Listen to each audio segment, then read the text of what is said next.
The point is when you've got a rental contract in France, there's only two types of contracts in France. There's a 12-month one and a 36-month one. As a landlord, it's very difficult to kick somebody out. You can't, essentially. If you've got a 12-month one, it then becomes a rolling one. Doesn't mean you need to stay there 12 months, by the way, guys. You can just hand you notice like we do in the UK, a month's notice, etc.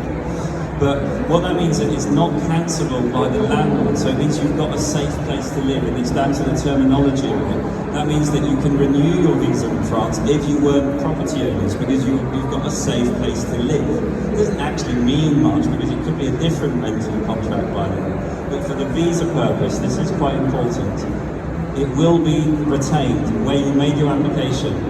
The contract and the consulate, the prefecture in which you're actually applying for initially will be where you renew. So if you rented a house in Brittany and you bought a house in the southwest of France, you'd actually have to renew to your carte de séjour in Brittany. So just to be clear. Or you can own your own house. A titre de propriété, which is what your notaire will give you at the end of your contract, will be sufficient with usual suspects, utility bills, etc. to prove that you've got that place. It's maybe just worth dwelling on the importance, and I did mention at the top of the show about how important it is to get the paperwork right and to get the documents in place for the application. Sure, absolutely, and the biggest point now is don't assume that the person in front of you is actually going to know exactly what it is that they're looking for doing. They've been given a chart list of it.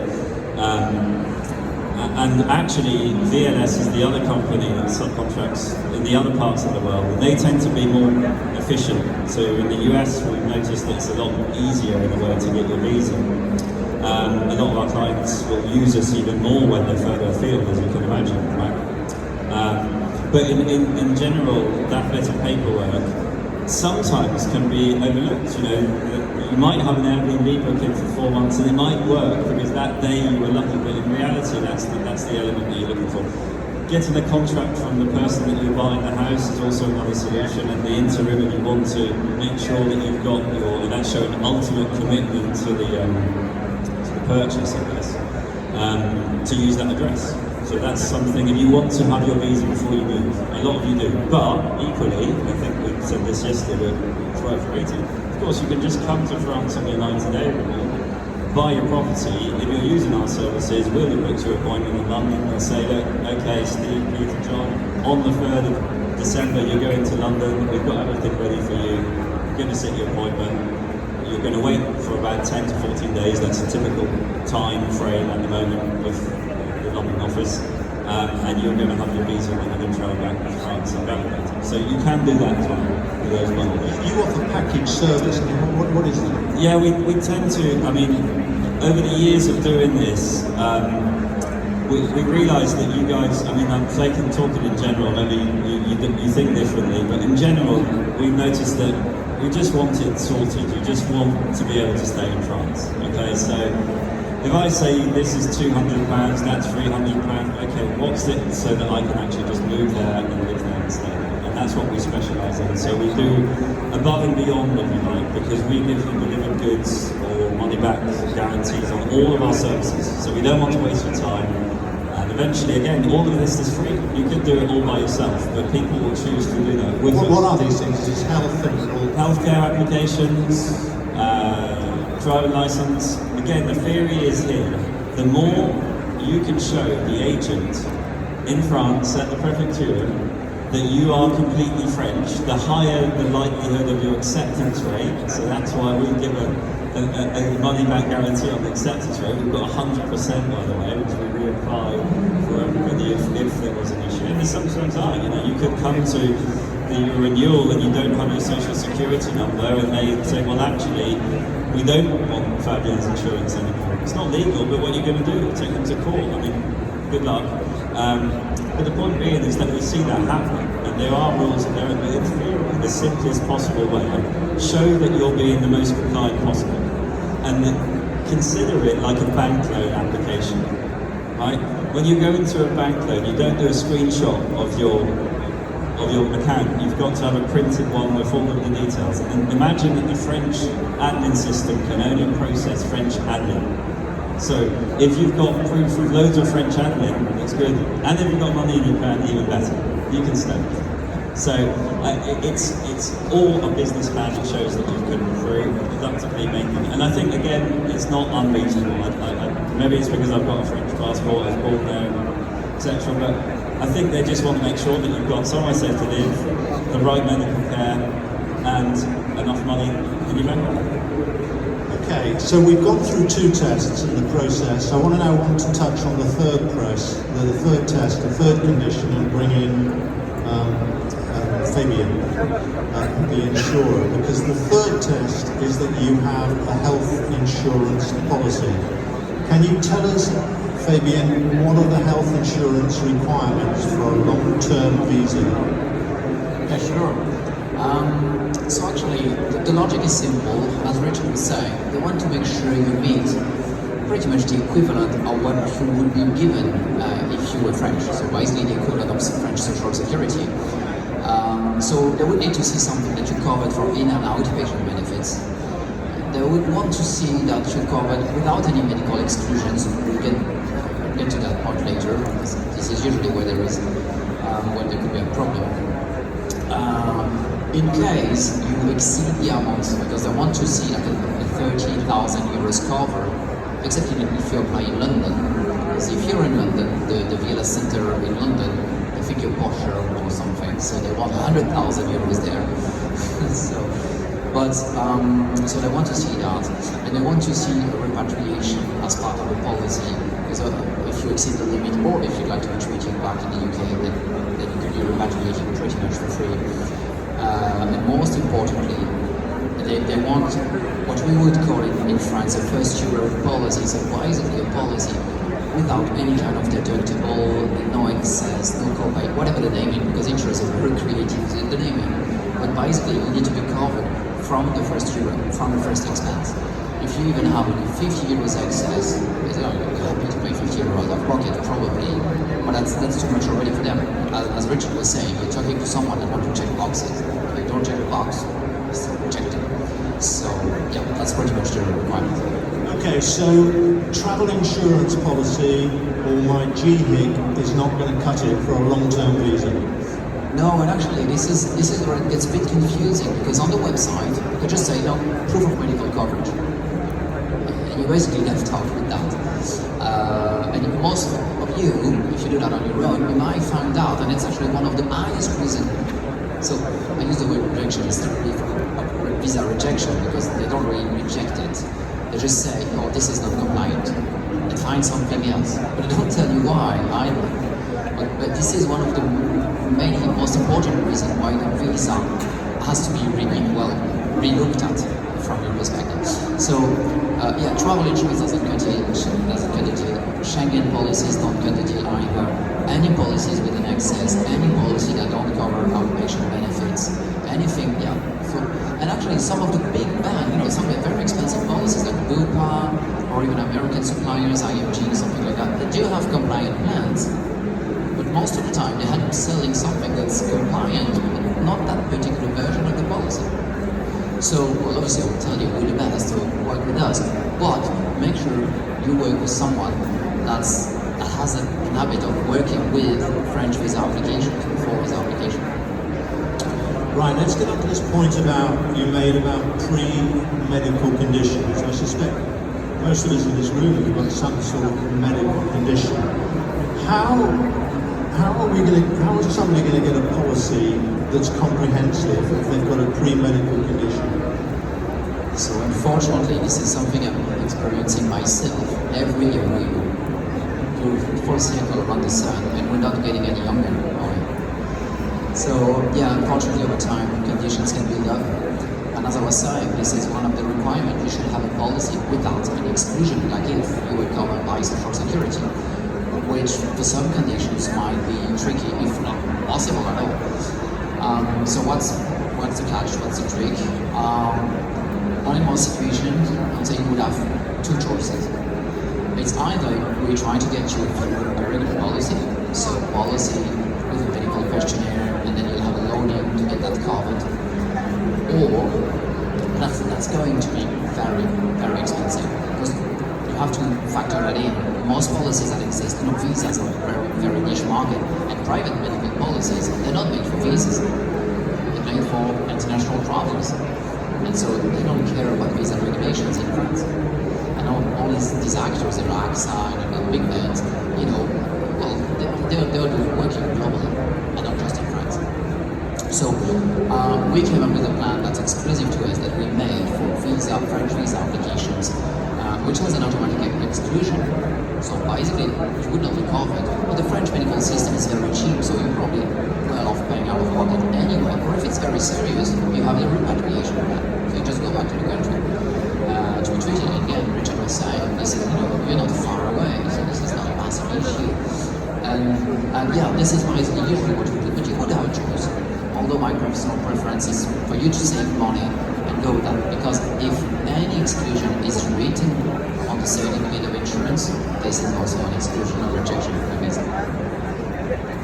Right, so basically by a sleight of hand, you can get through people through the door if they've got a medical condition, but once they're in France, the policy would not cover them for that condition, but they might be able to use the French system.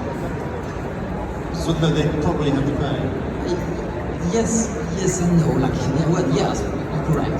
Your statement is correct, but they would not be covered. You would not be covered by the French system straight away. So it depends on the condition. Obviously, usually, we would cover anything that's not in relation to an existing condition already. That's for a start. Everything that's in relation to a medical condition, well, usually the most important stuff is the medication. So doctors in the UK, you just go to your GP, you stockpile in 3 months, that's usually what they do. You get the tablets or whatever here, and if necessary, you do round trips.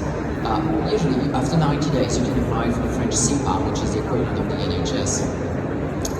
And on average, this is something very, very variable, depending on where you apply, when you apply, how busy they are, etc.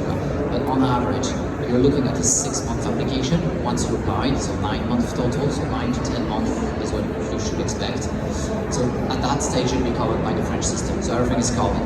So I was taking the example of stockpiling on tablets, for example, so you might have to do 1 or 2 round trips to stockpile, that's it. So that's not really a big deal.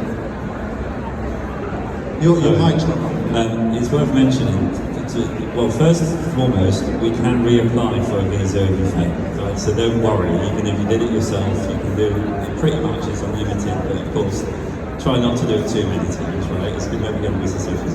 The healthcare thing, we can apply for an emergency social security number, which won't allow you'll have to pay up front, but we'll go very old school, because we love that in France. We'll have what we call brown sheets, which your doctor can fill in, or your pharmacist. You'll pay up front, but when we eventually get you into the French healthcare system, you will get your money back. So if you were extremely worried about that, because I think this theme of worry about what happens, there is a solution for that, but you will have to pay, but you can get your money back. The emergency number takes about 3 to 4 months maximum to get hold of.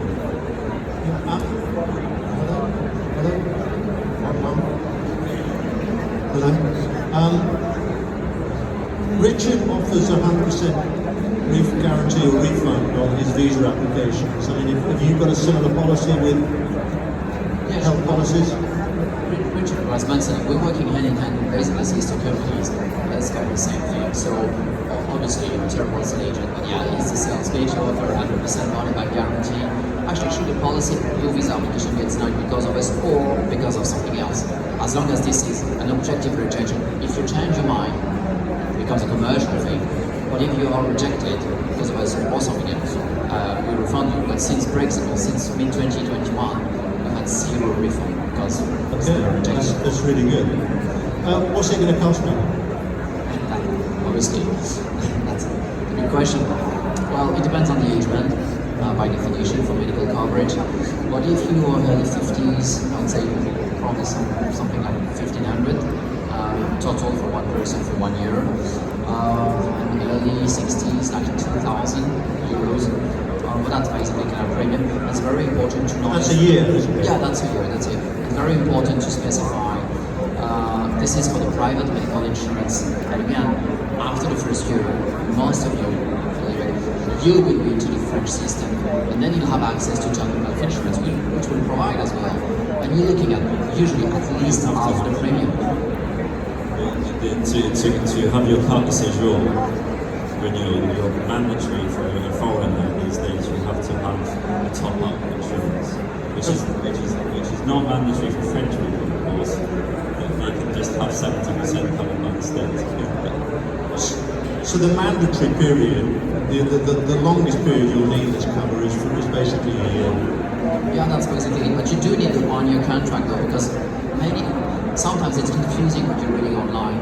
And some people think, oh, I can apply to Social Security after 3 months. So I only need a medical coverage for 3 months. If you do that, automatic rejection as well. So you have to have a 1-year coverage. And you actually have to... 1 year? One year coverage? 1 year, 1 year. And you need to show in person at the interview with obviously proof of medical coverage, you set up your insurance, but also the proof of that 1-year payment. So that's in theory, because if you're a monthly installment, they'll be happy with it. Or if the policy is cheap, it's also something that triggered them. So that's why, in theory, that's what you should do. Pay for the 1 year, and you're certain that will use through the gate. And eventually, you're going to talk about health insurance at least 2 times as cheap. This morning alone, we were doing quotes, and most of the time, actually, the older you get, the cheaper it is in comparison, because top of it, they don't come with medical questionnaire, and they don't really care. It's still the age band pays this very part of premium. Could be like 5 times, 6 times cheaper. So it's really much more of a price point. Right, but there is, as always, a loophole, which is that for certain groups of people, they don't need private medical insurance. They can apply for an S1 and use that for the visa application. Can you explain what an S1 is, who is eligible, and how it works? Of course. Yeah, well, that loophole is just for you. It's actually good benefits for the Brits. It's one of the post-Brexit perks, let's say. And basically, if you have reached pension, so state pension age, okay, so you're 66 plus, then you're eligible to apply for the S1 program. And if you do that, it's basically an out-of-jail card for the medical insurance, because you can use that S1 instead of private medical policy. So don't get me wrong, you can apply for the S1 at any stage. You can apply before you move, so in order to move to France, to avoid the medical policy. You can also do that whilst you're already in France, because it comes with potentially tax benefit, but they may mention it later on. But that's it. But that does come with the cash as well. Nothing comes for free, that's rare. So if you go with the S1, basically the British government is actually your medical provider. They'll pay for the bills. The problem is, by doing that, you're also withdrawing yourself from the NHS, which is a very risky endeavor, because when you're moving, especially during the first year, obviously it's all unicorns and rainbow at first, maybe you won't like it there. And if you decide to come back and you're not longer part of the NHS, well then you have the same process all over again, but back in the UK, so you need to reapply, and this is not something like that in a couple of weeks. So just to save potentially a couple of €1,000, withdrawing yourself from the NHS is something you should be thinking about cautiously. But still, so this is an option.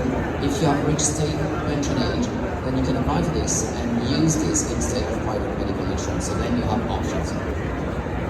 I'd certainly also personally think that it's for those who are eligible, trying to get in with an S1 is certainly a very useful route. Right, I want to move on from visas then, and come back to money, because I think, as I said at the top of the show, before you even think about housing, the thing that you've got to get right is your money. So we're going to talk with David now about pensions and investment planning. David, can you give us some idea of what people need to be thinking about in terms of their finances before they go to France, and in particular their pension arrangements?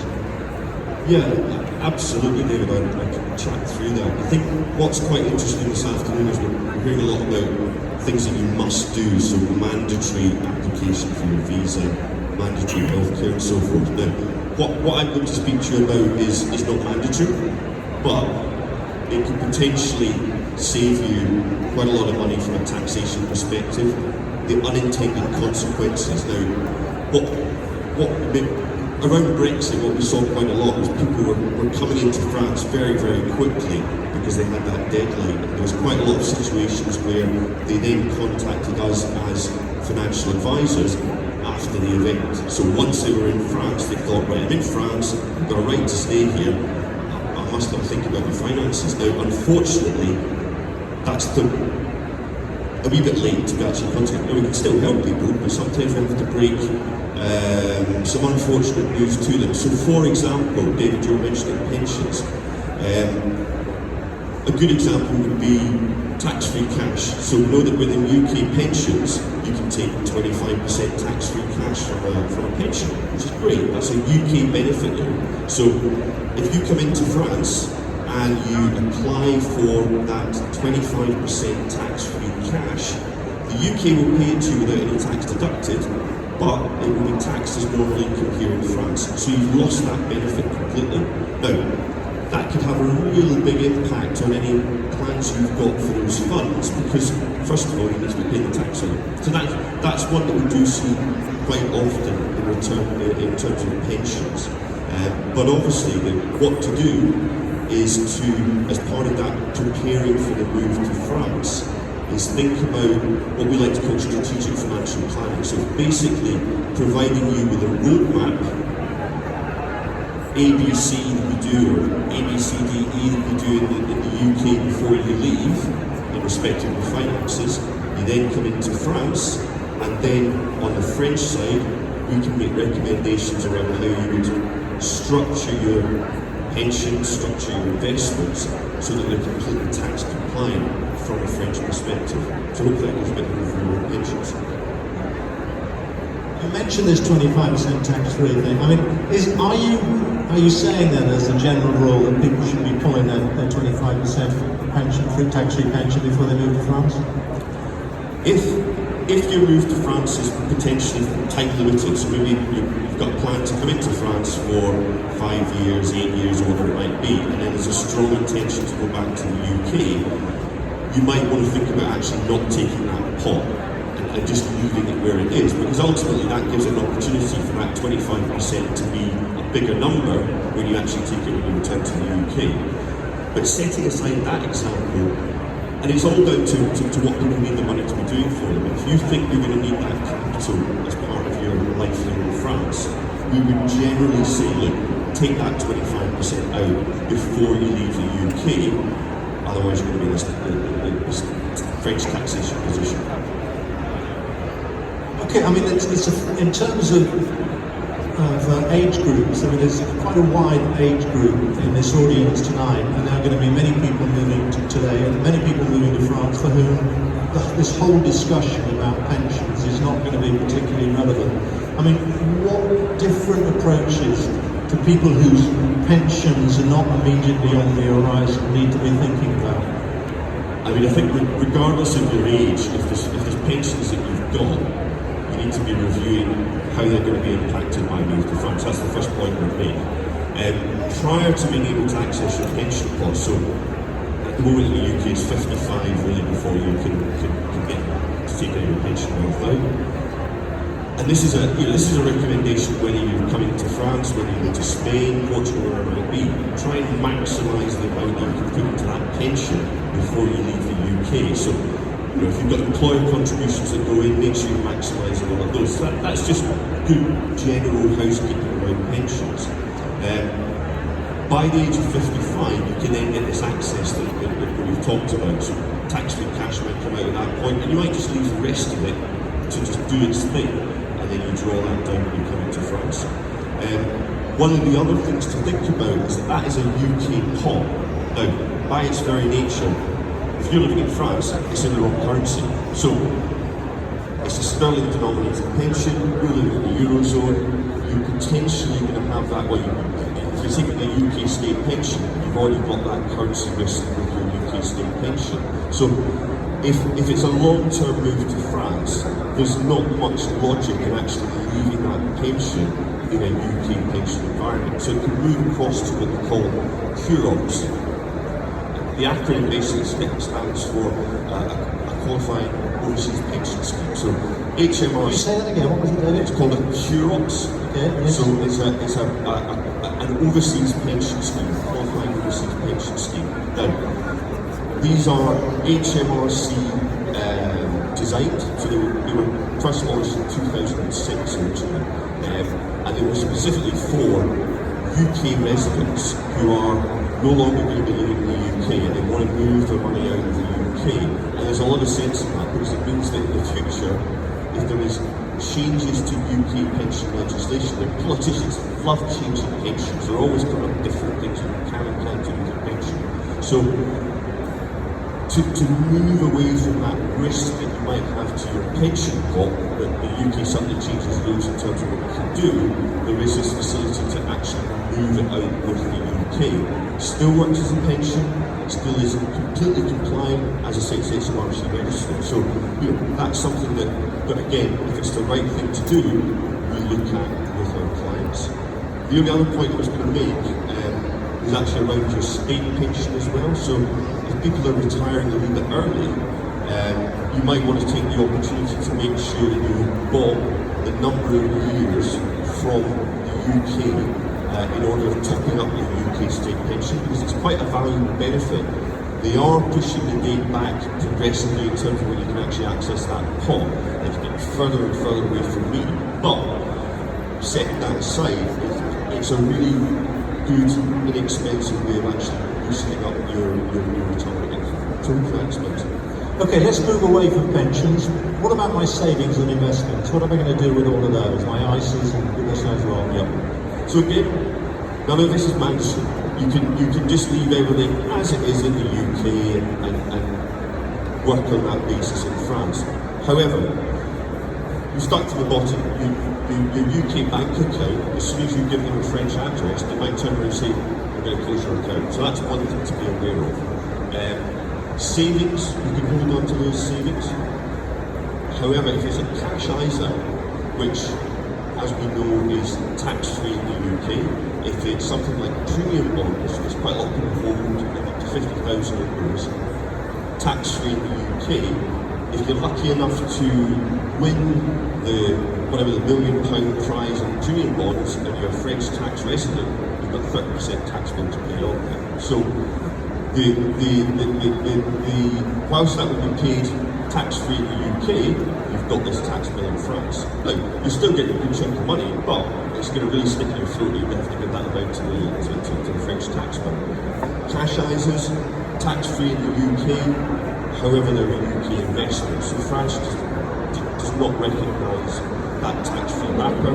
Any interest you're making on that cash ISA, again, taxable in France up to 30%. Stocks and shares ISAs work brilliantly in the UK because tax efficient growth, any income that you draw down from it is tax efficient as well.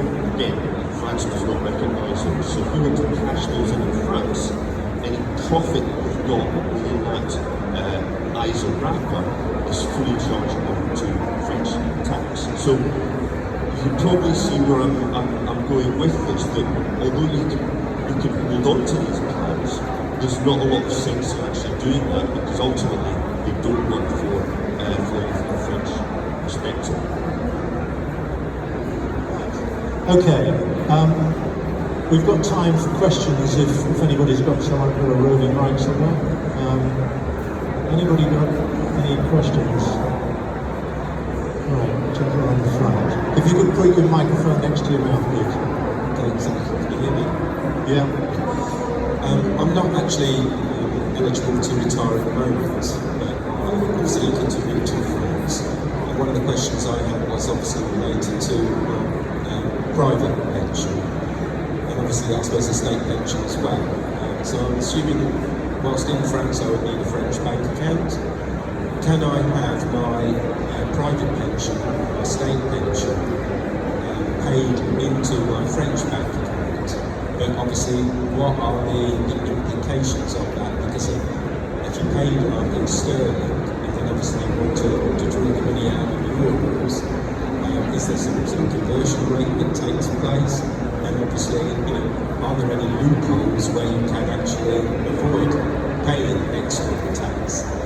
Well, in terms of that payment, you can actually select how you want that UK state pension to come in. So you can have it paid directly to your French bank account and be rolled in euros. It's quite a good rate you would get on that. What quite a lot of people do though is they don't actually do that system. They will just pay the money into a UK account and then choose an opportune moment to bring those funds over. So one thing when you move to France, one thing you'll always be very conscious of, especially if you have UK sourced income, is what's the exchange rate. So what quite a lot of my clients will do is they'll allow that to build up in a UK account and then they bring that money across. Now, the advantage of doing that is if you're using a currencies transfer company and you're bringing a bigger chunk of money over, you tend to get not a bad rate on it and you control the exchange that you're getting on with. Does that make sense? Okay, any further gentleman on the front? Yeah, thank you everyone. It's been really, really interesting and useful. My question to Richard, does the visa have any restrictions travelling through Europe, or do they have to move forward with? Yeah, you have Can you just repeat that question? You got lost. Richard, can you just... Yeah, to repeat it, so basically does the French long stay visa allow you to travel through the Schengen area? That's what you mentioned. Yes, it does. And yeah, the French visa itself is actually probably pretty much the most flexible at the moment in Europe. Okay. Any other questions? Gentlemen? No, just one. If you move to France with the S1 and you take out the mutual, does that cover everything then? Does it cover opticians? Does it cover dental? Yeah. Yeah, that's a good question because so basically when you come through the S1, it just voids the requirement for the private medical insurance, but it doesn't mean you get accepted straight in as well. So you still need to apply manually to the CFAB and all. So eventually you'll reach the same stage. It's just remove one requirement. But then mutuals indeed. So the social security covers pretty much everything. I like to say it's 70% of the states index, so it's a bit of a confusing system, but basically everything's covered. It's topped up by the mutual, and since 2020, the new set of regulations came in, and basically dentistry, glasses, everything that's super expensive, the doctors and opticians and all, they have to provide you with at least one quote. That's what we call 100% something compatible. It basically means that it's 100% refunding between the state and the mutual. So you always have the opportunity or the option to have something for free. I mean, most people who have an S1 also take out a mutual to cover those costs that are not met by the French system. And Fabian will be able to help you with the mutual as well. It's not 100% covered except for emergencies and serious illnesses. And gentleman in the back. Yeah, if you can keep the mic close to your mouth. Oh, fire in white. Hello there. Yeah, it was just if you are looking to move to France permanently, is there an advantage to going for the French citizenship? Does that give you benefits over repeatedly going for visas again and again? You can't apply for citizenship, unfortunately, until you've spent 5 years in France. So yes, you will be able to do that, but that comes with a language test. Alors, il faut parler français. Okay, next question. Is there such a thing as a golden visa for France? By investing particularly around in property or elsewhere, your right to visas changes? The French are too proud, I think, as they are. So not so fun. We've never really had a golden visa scheme. Portugal have recently closed, and I think the only country really that offers a very attractive package for such an idea is Italy at the moment, and Spain. But it's important to note, in a way, the visitor visa that you can apply with a basically I'm running the numbers, 20,000 euro savings is kind of the equivalent of a golden visa, but with a very, very low threshold. Lady in blue. You mentioned about the savings and having things in ISAs and stuff like that. That would be you'd have to pay the 30% tax on. What would you recommend to do with things like that if you had an ISA or the bonds or whatever? Yeah.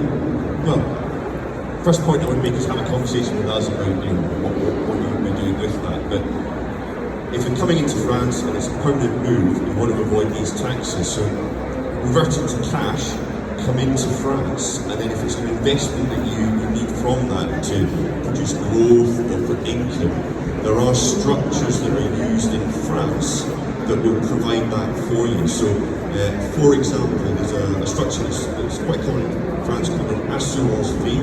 I think around about 70% of French families have an assurance vie, but what that would do is give you tax efficient growth, so it's an uncapped amount you put into that, tax efficient growth in it.